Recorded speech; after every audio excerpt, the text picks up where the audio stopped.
The views expressed in this episode, as well as all episodes of Mystican Identity, are solely host opinions. The content here should not be taken as indisputable fact. This podcast is for entertainment purposes only. Well, greetings, and thank you for joining me on this episode. We're doing a bit of a different episode because lately we've been exploring the perennial philosophy by Aldous Huxley. And today I'm just deviating a little bit from that. It's more like I'm still in the zone of the perennial philosophy because I tend to practice that as a method. And I'm actually very, very nervous about doing this episode because this one is more me being very personal from an experience that happened this week. And it is in regards to the passing of my little dog, Riley. And why would I be nervous doing that? Well, it's my first experience with the passing of a loved one since I had my near-death experience and had an awakening. So it's a different experience for me from the way that I previously was. That being said, I also felt very compelled to do this episode on this. I felt like it was very, very important to do, and I actually kind of had to put this together really quick because my original plan was already organized for continuing along with the perennial philosophy and the divine ground. Interestingly enough, this experience ties in with the perennial philosophy's take on the divine ground. Take? Yeah, I guess we could say take. And I'm just really nervous, especially not just because of the personal aspect of it, but also because there's a part of me that feels like I'm not going to reach the depth that I should reach in talking about this because the grief has been very powerful. And I guess I just feel very nervous that I'm not going to represent that depth correctly with what I say. And I guess in maybe some aspects, maybe it's a good thing to kind of pull it back a bit. But I want my experiences to be the foreground of all the stuff that I do versus all the stuff that I study to be in the background, essentially because I don't want to regurgitate other people's experiences and discoveries, but I want to add mine to theirs. And I also feel that the experiences as they come, it's really important to investigate those while they're fresh. So you see, all the podcasts that I listen to and books that I've read are people who are like well along on their journey, very, very well-spoken and accomplished people. And I don't want to come across like I'm, basically what it is that like these are such beautiful people and they've influenced me so much. Honestly, I can recommend many of them to you. I'd suggest Be Here Now Network. Daily Stoic is a few that have really helped me with my journey and along my path. What I want to share, what I want to include is the journey itself as it happens. So essentially, instead of getting the, after years and years of this journey and I'm recapping, it's getting it in its infancy. So you're getting like my revelations, but also my goofy mistake-making self. The things that I cover may evolve over time, and I really want that evolution to be reflected, much like a spiritual travelogue of my mystical experience. And like I said, my current path is to explore the perennial philosophy with you, but this week, this essential experience, this life-death experience, I just felt very compelled that it is a very, very important mark in my journey, and I feel like I'm being compelled to share it. And in regards to the perennial philosophy where I'm at right now, I just figured that rather than following my linear approach, which I'm doing, I'm just going to share how my spiritual teachings along the way from that philosophy connect with those things, especially since I'm in the thick of talking about the perennials second chapter on the nature of the divine ground. And I want this to be a space where we connect over shared experiences, not just ideas. And this week, the loss of my dog, Riley, brought these lessons into like a sharp focus for me. I actually kind of find it very surprising because Riley evolved from just being a pet to being a presence that taught me some mystic principles. Imagine that. Isn't that? That's really wild. He was not just a companion, but he ended up being a teacher. And in many ways, he's like a reflection of the spiritual truths that I'm exploring in this podcast. So today, I just want to share a few memories of him and the deeper insights his life and passing have brought to me. And honestly, from the essence of my soul, my intent with this is that it resonates with people who may need to just hear this. So, as I mentioned, I want this podcast to have all of its elements of growing experience, including my goofiness and mistakes. And when I picture that direction, I'm picturing Riley because he was insanely goofy. He was goofy and just explored and was amazed at every day. And I'm sure if you picture in your mind a dog that's quite playful and goofy and aloof, you'll find a sense of, peace, amusement, maybe quite possibly a draw to that dog because of its absolute fascination in its little universe. And that's how I really want this podcast to be, which is what Riley was. So when I think of Riley, the first thing that always comes to mind is how he latched on to my workout regime. So I work out every night at a specific time. It's like 8:00 p.m. And he got used to this time. And he latched on to this time, to the fact that when 8:00 rolled around and I would go downstairs, he would already be at the door to go downstairs. And he had this energy of just this, come on, let's go, scratching the door and just wanting to go down with this high intensity. And so when I would go downstairs and I would start my workouts, we had to, and how do I explain this? We had to split up our routine. So he wanted to run back and forth from one side of the room to the other, just constantly. But it also required that I use a laser pointer. So I would scoot it to one side of the room and he'd chase after it. And then I'd scoot it to the other side and he'd chase after it. And yeah, of course, it was, I need to do my workout too. So it became this conversation. Like I would hop on the bench to do some presses and whatnot. And he would just be looking at me with this intensity because he wanted me to get this laser pointer and encourage him to start running. And I'd have to look at him and just be, hey, my turn, bud. It's my turn. So I would get through the sets. And then immediately he was just like in that, almost like he had starting blocks, just, and he'd make that sound. And there was this look in his eyes, kind of like, is he going to do it? Is he going to do it? Is he going to do it? And then when I get this laser pointer out, and he would make this sound kind of like a, hey, and then just bolt. And he would go back and forth, and it got to the point where he would get so into it that he would almost hit either the other side's door or the wall on the other side. So then I had to put blankets down, and in such a way that I would just hope that he would hit the blanket and that way he'd have like a soft cushion. Well, he turned the blankets into almost like a surfboard kind of effect.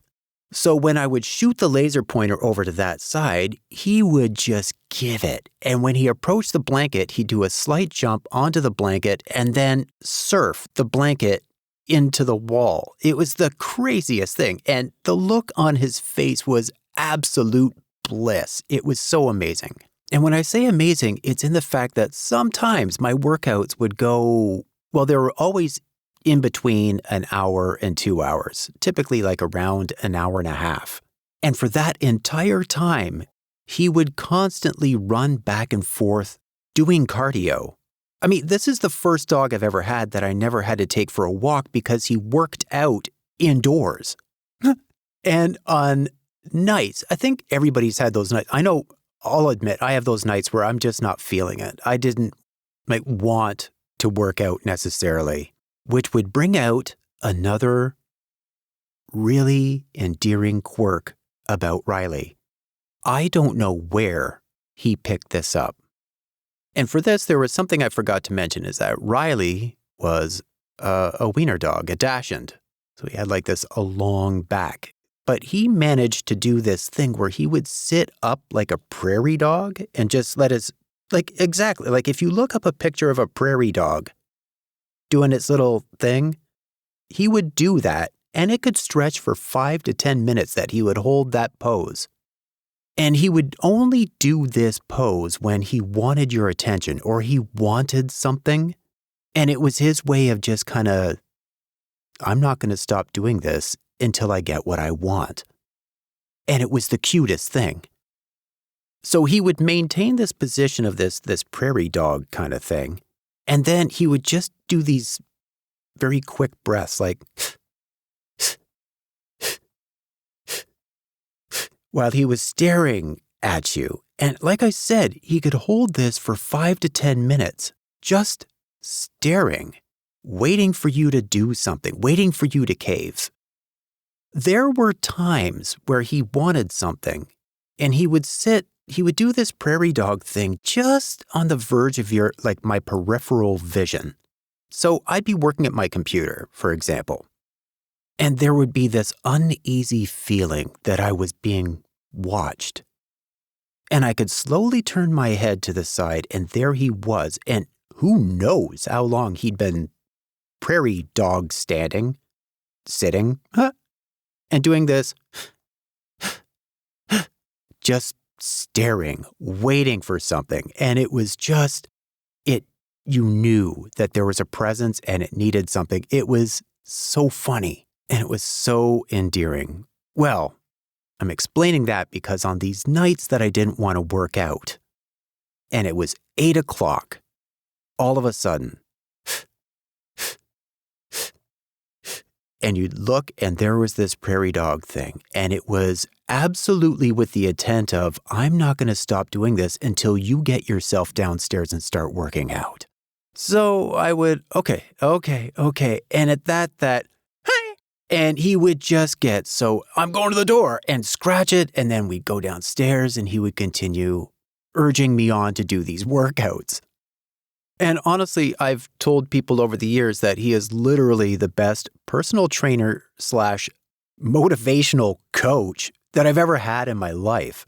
He honestly is the one that convinced me that there is such a thing as past life experiences, and that in his past life, he was a life coach or a personal trainer or something.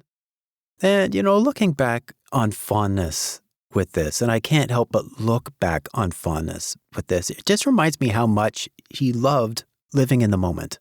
He wasn't thinking about tomorrow or yesterday. He was just fully engaged in the moment. Be here now, right? In fact, it's almost like Riley was practicing karma yoga, the yoga of action, and he is motivating me to get moving. He seemed to embody the idea that through action, we can transform our energy and stay connected to life.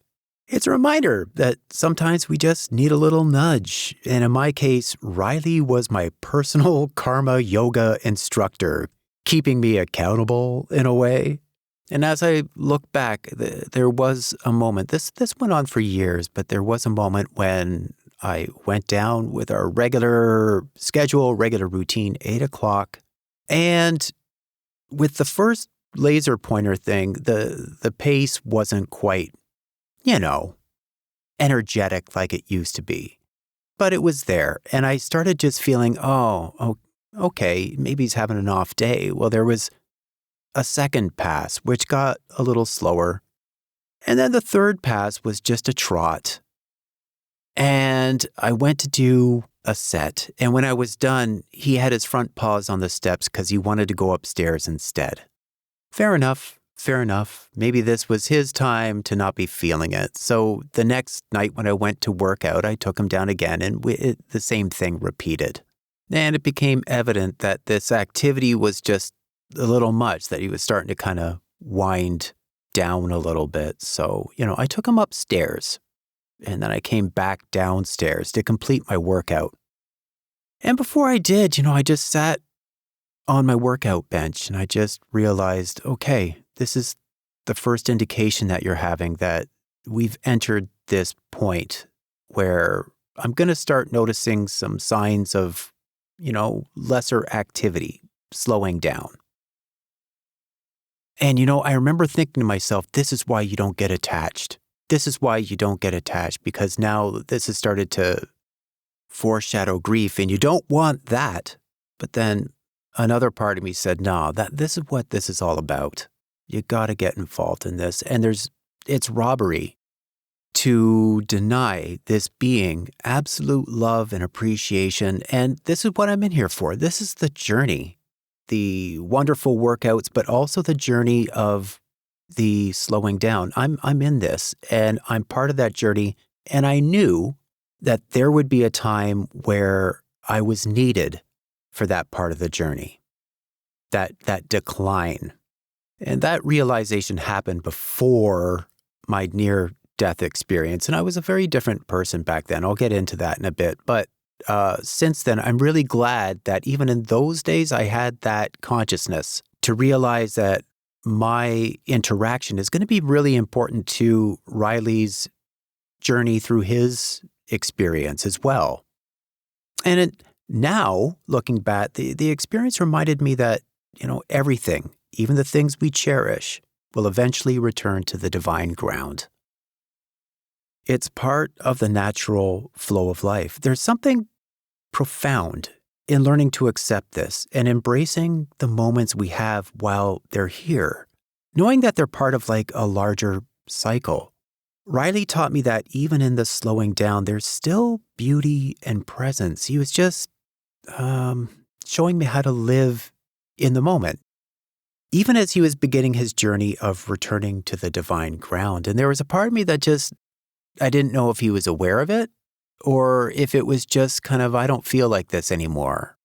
But regardless, I knew that he was bringing to me this coach, this personal trainer, but I also had to bring my consciousness to his experiences as well. And fast forward to where I am now on my journey, and I look at these stages and developments that I witnessed in Riley's life, and I realize just how perfect everything is. The whole, I call it the whole cosmic drama of everything. Like there are examples everywhere in anything that we can observe, almost like breadcrumbs that the Creator has left to show us its presence manifested in the physical form, to remind us that material is temporary and to seek that which is beyond the material, to realize what the source of the manifestation truly is. So yeah, it's been years actually since the working out fun that I used to have. It's funny because I forgot that it was years ago. It feels like maybe just last year, but it was a couple of years back. But I still joke about the fact that he was quite possibly in a previous life.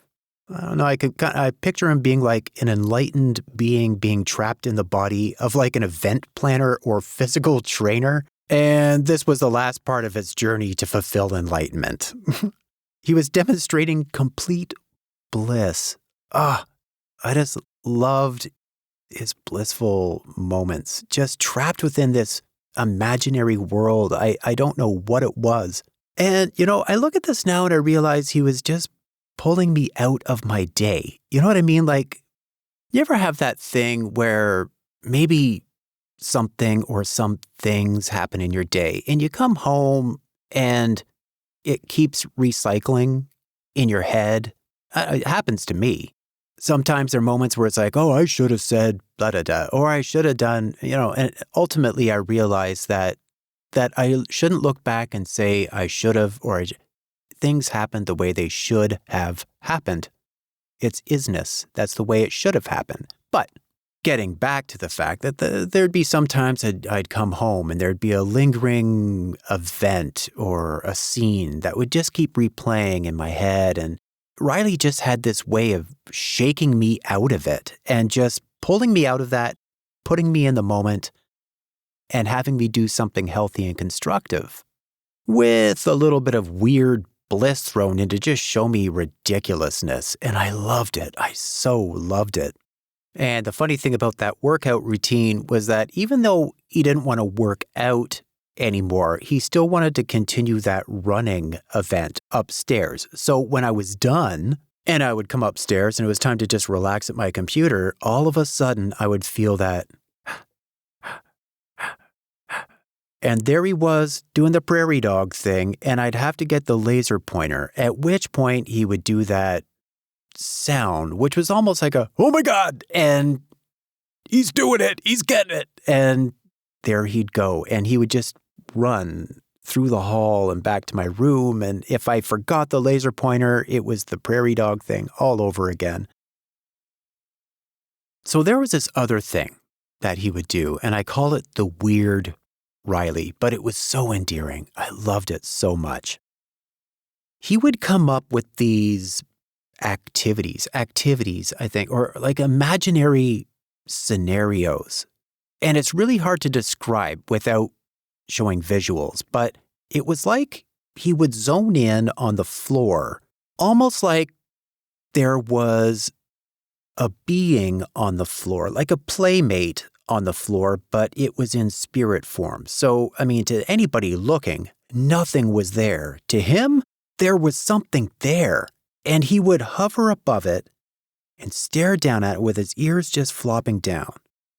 And then he'd stare and do that thing again, to the point where, like, drool would just be coming off his tongue and wetting the floor. And then it was almost like he imagined that it spontaneously moved. And he would do this, and like, oh my God, again, and spring up, race to the other side of the room, do this track. He kind of mapped out a track in the house where when he would get excited from this imaginary thing, he would do this track around the house and then come right back to that spot where his imaginary spirit playmate was. And he'd stare at it some more, and his tail was wagging like crazy, and he was getting in like this tense, I'm gonna get you. And then once again with the, oh my God, and the track. And I mean, this would go on for an hour to 2 hours. Like I said, he created events for himself to keep himself permanently in shape.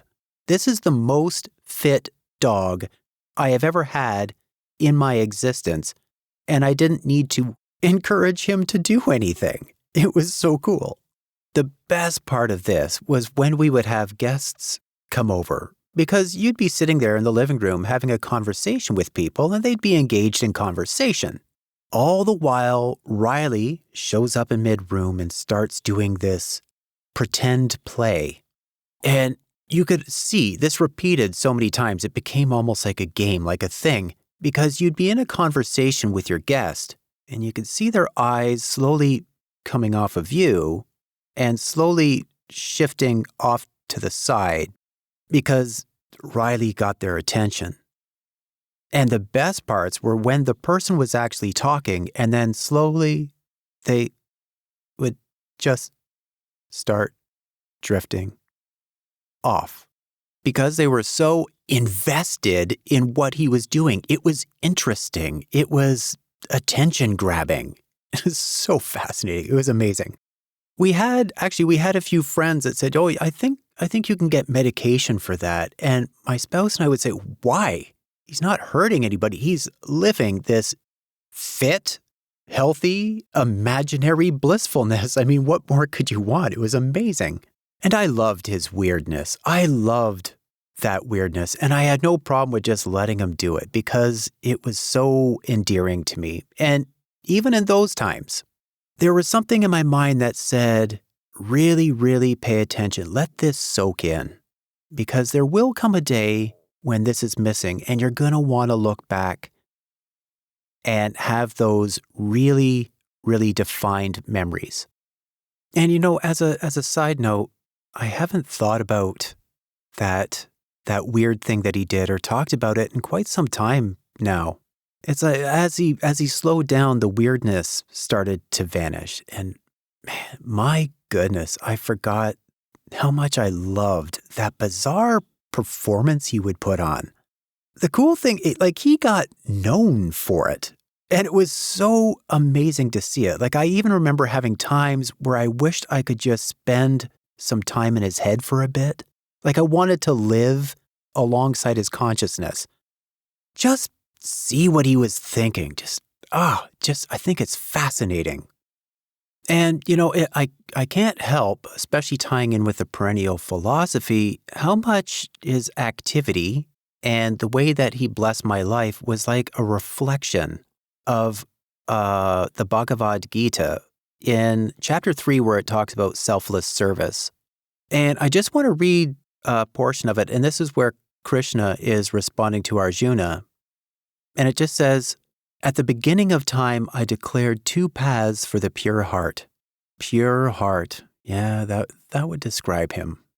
So at the beginning of time, I declared 2 paths for the pure heart: Jnana Yoga, the contemplative path of spiritual wisdom, and Karma Yoga, the active path of selfless service.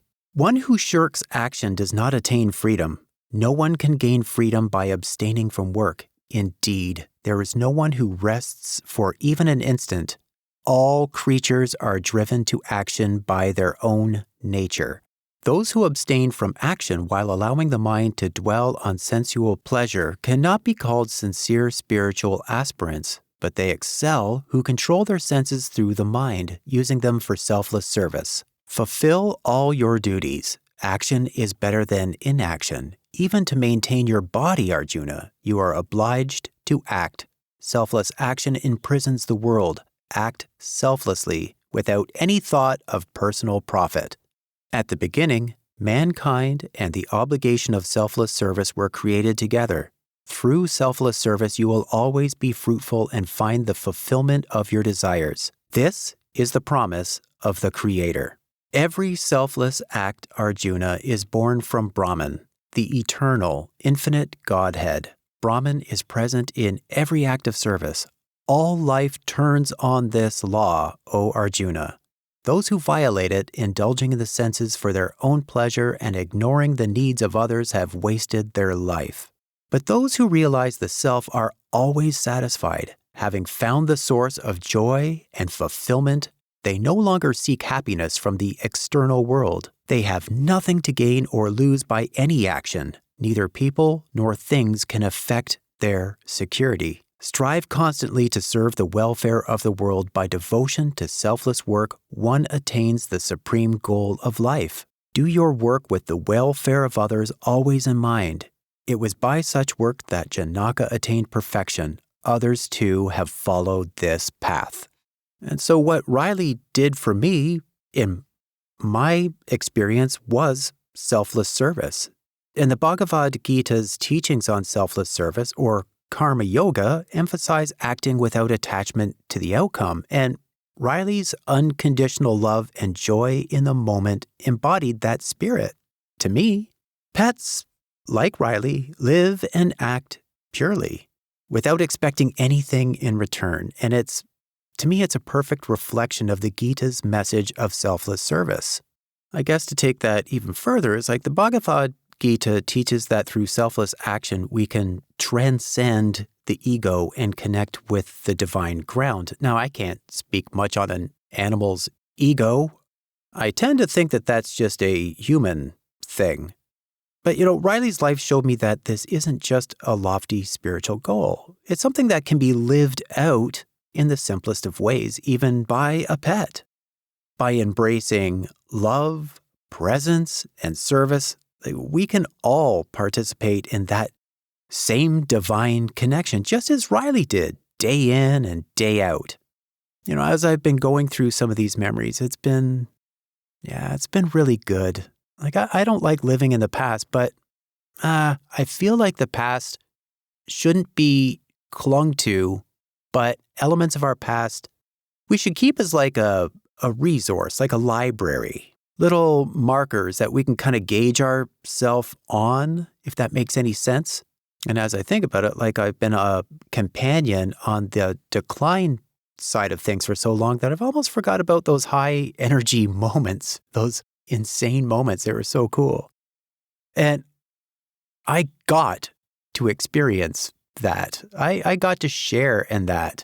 And well, my guests got to share in that too from time to time. So Riley, coming up to the present, Riley passed this week on the 16th.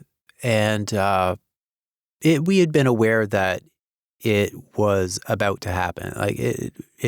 We'd been kind of preparing for it.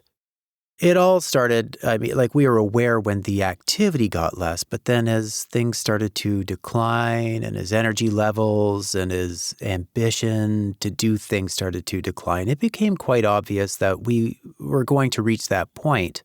And I guess the strange thing is that, I read a whole bunch of things, probably 2 years, I would think, leading up to this. And I went in thinking that I was so prepared. And what I thought would be my experience wasn't. I basically just went back to how I would normally react, but with just a little bit more balance as to how I looked at it from the spiritual side of things. So I'm actually very grateful for all of the spiritual things that I've read and I've dove into, because they just changed my experience and perspective as I was going through this with Riley.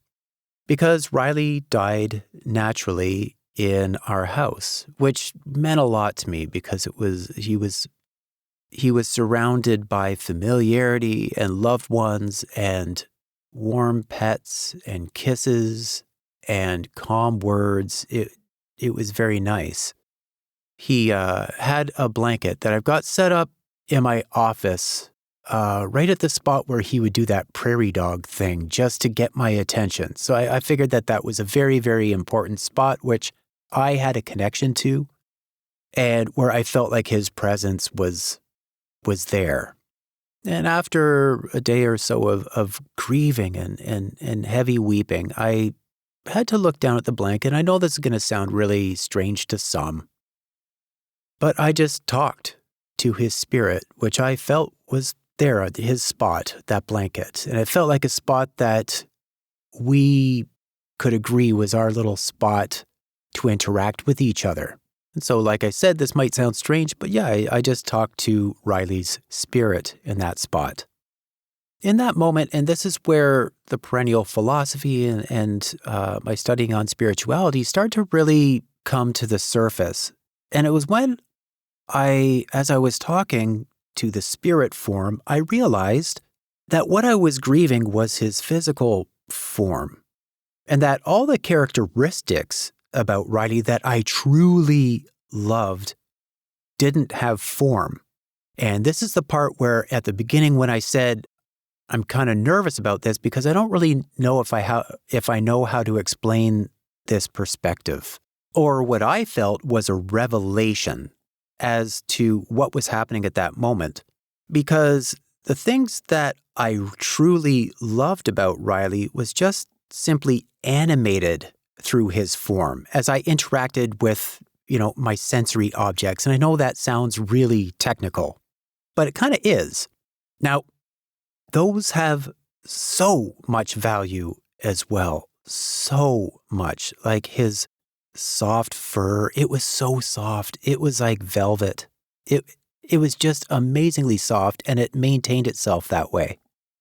We didn't have to do anything to make it that soft. It was amazing. His nose had this texture that was just so nice to the touch. It's just the cutest nose. And he would give these soft little kisses. It was almost as if he was afraid to hurt you with his kisses, so he kind of backed off and made them extra soft. And I am really going to miss those. And that being said, there's also this feeling of a presence not being here. And I was aware of it, and I started kind of realizing, oh, well, okay, it's because I don't hear his tick, tick, tick with his nails on the floor. Okay. But then okay, well, we always left the TV on. and currently right now. So if I turn the TV on, okay, but I can recreate all of the elements to put the house's atmosphere to normal, but there's still this presence that's just not here. It's changed. And it's very strange, but it's also a very keen awareness to what his presence contributed to this life in this house. But there's a presence that didn't go, and that's the part of him that made him. He didn't go anywhere. And it reminds me of a Ram Dass story where Ram Dass talks about a guru that he knew, and when he was about to pass, a devotee had said, but what are we going to do with you when you're gone? And the guru said, I'm not going. Where do you think I'm going? I'm not going anywhere. Now, I mean, my way of telling it is very different from Ram Dass's, and I probably got some of the details wrong, but it's the same thing, that there's a presence that's still here. That part of Riley never went anywhere. And I realized that the part of him that I loved, the essence of who he was, didn't disappear. It like blended with me, and it can continue to live on in the things that I bring to others. And this to me is part of the divine ground, the eternal thread that connects us even through loss.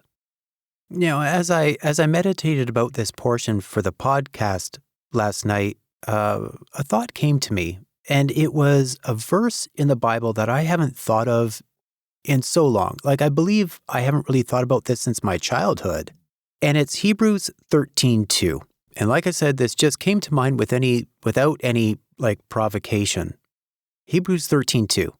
Do not forget to show hospitality to strangers, for by so doing, some people have shown hospitality to angels without knowing it. And that made me reflect on the person I was before my near-death experience and the person I am after my transformation, because I had an awakening with that moment.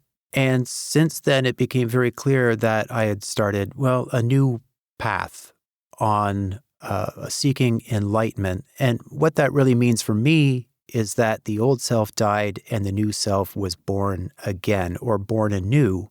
And as if you've listened to the previous elements of the perennial philosophy, I don't hold that being born anew to just a Christian concept. I believe that that's spoken in Hindu, Taoism, Buddhism, and a few others. And so my behavior changed significantly in that time. And so when I look at Riley, I think of those workout days and the early days of all the things that I've mentioned, the memories. He was with me through the years where I was not, I don't like looking back at that time. I don't. I would summarize it as saying that I was really selfish, and I just don't like looking at that person anymore. But he was so persistent, absolutely persistent in being non-selfish all through those times, and he also was present to witness my new birth, my new self, a less selfish individual, so to speak.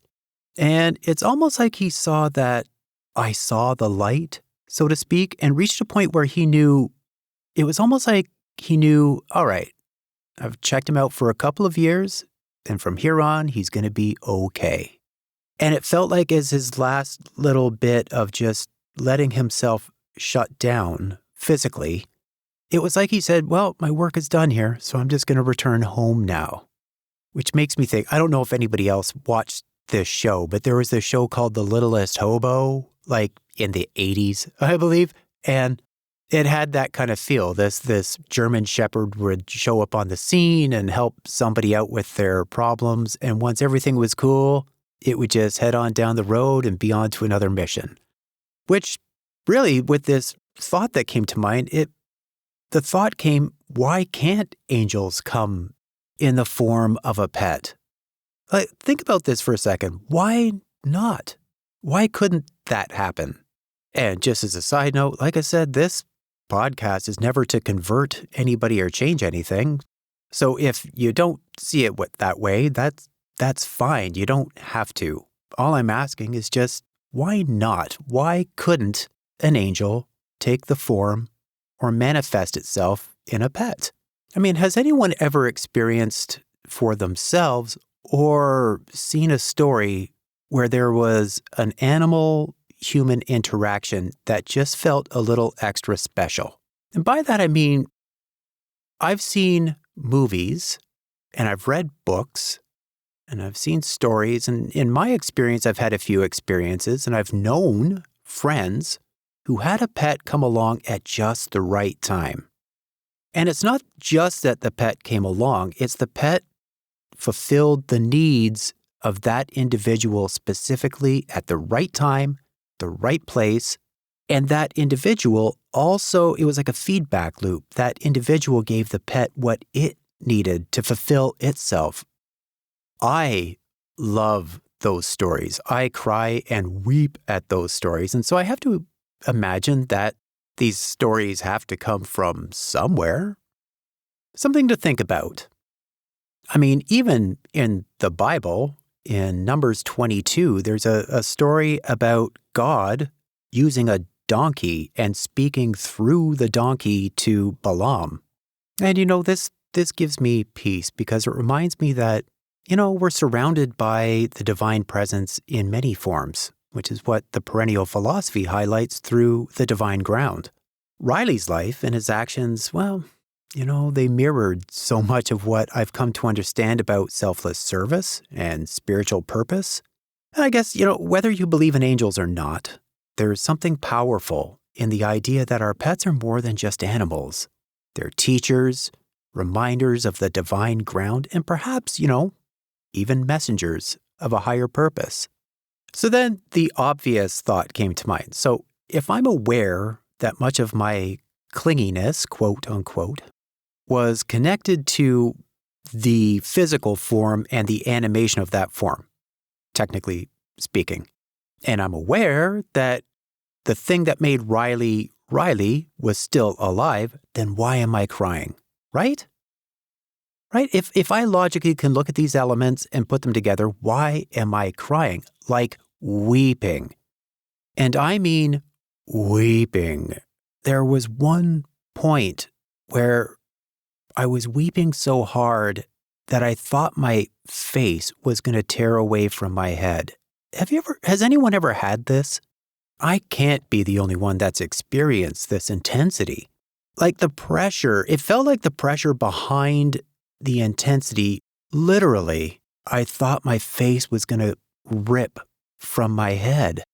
And I was thinking, if I'm supposed to be searching for enlightenment and I've got all this working knowledge of the divine ground, why am I mourning so heavily? Not only after that, but why am I afraid of mourning? I didn't want to do it. I was trying to suppress it and I wanted to avoid it for some reason. And that's when I was reminded of something else that was very, very pertinent to this. And ironically enough, it was one of the thoughts of the day posts that I post each day on YouTube and Instagram and stuff, which I get from my Zen calendar and just post. And there's a story about a Buddhist monk who cried over his master's grave. And when someone asked, "But I thought you were enlightened, so why are you crying?" the monk replied simply, "Because I'm sad." This story, resonates with me because I feel like when people start getting enlightened, when people start searching for enlightenment, it feels like it's almost anticipated that they become almost Vulcan. You know what I mean? Like this Spock-like person that treats everything logically and doesn't cry or weep. I feel like that's the expectation. Maybe I'm completely wrong. But to me, this is a reminder that enlightenment isn't about escaping emotions like grief, and instead it's about embracing them. And I've realized that this part of the life experience is that we get to feel sadness and grief. Like it's not something to avoid, but something to honor. But I think that's also a very interesting thing to evaluate. Why do I think sadness is something to avoid? Why do I associate sadness with something bad? I feel that culture often tells us that crying is a sign of weakness or that we should be ashamed of expressing sadness. It's just something that I get a vibe of, and I've come to see it differently. Crying is natural and a healthy response to loss. It just happens. So it is natural. And in a way, it has its expression of love. Couldn't we say that it's actually super passionate? How passionate? Think about this for a moment. This uncontrollable, overwhelming expression of love and appreciation for what that individual brought into our life. It's so passionate, so passionate. And I've seen clips of people who have taken mourning to a different level than I ever have, like a wailing. And when I think of the intensity of the passion behind that, that is so powerful to me. It's not a sign of weakness at all to me. And I'm sure as I say that, I'm sure every single person who hears this can immediately think of a clip or something they've seen where someone expressed their feeling of loss and grief with a wailing and a passion that left no mystery as to how this person felt about the loss of something or someone that meant so much to them. The interconnectedness of it is absolutely fascinating. And it's a reminder that we cared deeply, that we're connected to those we love. Sadness isn't bad. It's part of the richness of life. It's part of being human. In fact, since we're looking at the divine ground and interconnectedness, it just came to mind that even elephants will return to the site where a herd member has passed and have a grieving process. This can go on for years. I feel that grief and crying remind us of our connection to the divine, because the divine ground has interconnectedness with everything. So by having a connection to the world around us and to the ones that we've lost, we have that passion behind the divine ground. And in this way, grief isn't something to push away. It's something to honor. I'd say that it's something to honor, just like the monk's sadness. We're human, and these emotions are part of the beauty of being in this form. It's absolutely beautiful. And for me, as I continue to explore philosophy, the perennial philosophy, different aspects of the spiritual and the divine ground being manifest in physical form, that's something I have to realize is that I have, like everyone, a portion of the divine interacting with the world through this physical self, which means I get to do this. Just let that sit for a second. I find that if it sits with me for a second, that it kind of takes on this very, very passionate life. I get to do this. Do you ever think about that? I get to feel excitement. I get to feel love.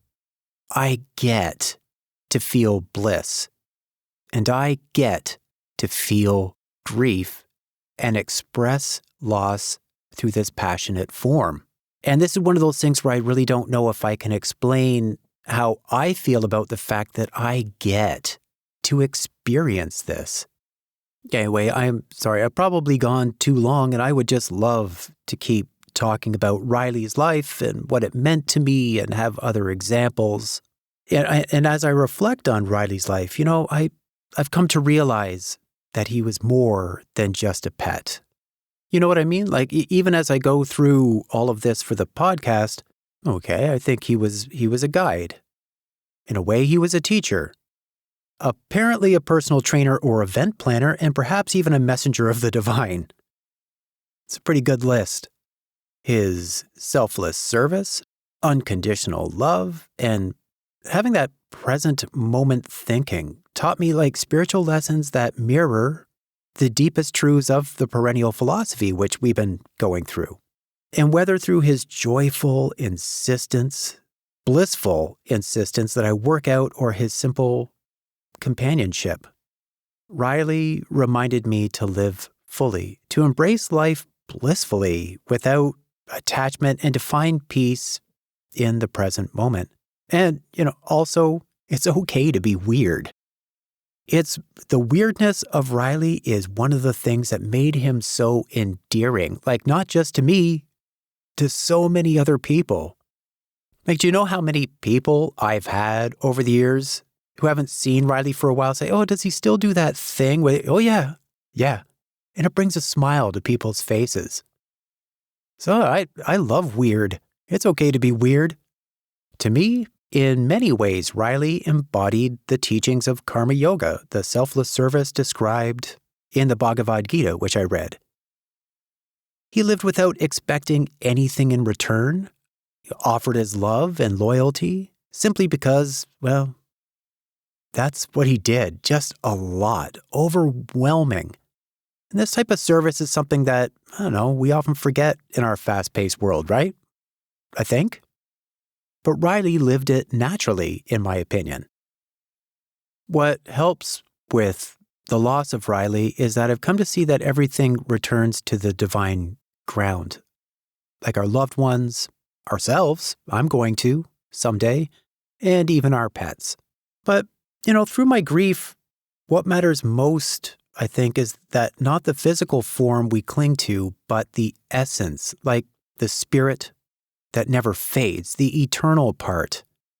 Riley, his presence, I know, is still with me, and in many ways he continues to guide me. I know he will continue to guide me. And that his spirit, my spirit, everyone's spirit is all part of the divine ground, and that he technically really hasn't gone anywhere. So as I close this episode, I'm just going to invite you to reflect on the animals in your life, the pets in your life. The ones that have offered you love and companionship without expecting anything in return. Maybe consider the possibility that they too may be here for a greater purpose, reminding us of a deep spiritual connection that we all share. What a different perspective to embrace that your pet isn't just a pet and it's not just part of the family, but maybe specifically it's there for you on a spiritual level, to assist you with stuff. I think that's a very wonderful way to look at things. Another way that the divine makes its presence very, very obvious to us. And just another reminder that whether in joy or bliss or in loss, the love we share with those pets and the people that surround us and the beings that really impact our life, that part of them transcends time and physical form. It remains eternal. Like I said, I really tried to communicate my passion about Riley in this podcast, and I don't know if it was effective in the way I communicated it in comparison to how it feels inside. But I really hope this resonates with a few people as to your experience, and maybe it feels connected. And if I was able to achieve that, then I feel honored to do that, and it's been a pleasure to be that resource. So yeah, just through the week, you don't have to do this, like send me a message or even post in a comments section or anything, but just, for the week, I just encourage everyone to reflect on your own experience with animals or with loved ones, and just reflect on how possibly they've influenced your spiritual journey. Thank you so much for joining me on this part of my journey and my experience, and I wish you and your loved ones all the best and have yourselves a wonderful week. Bye-bye.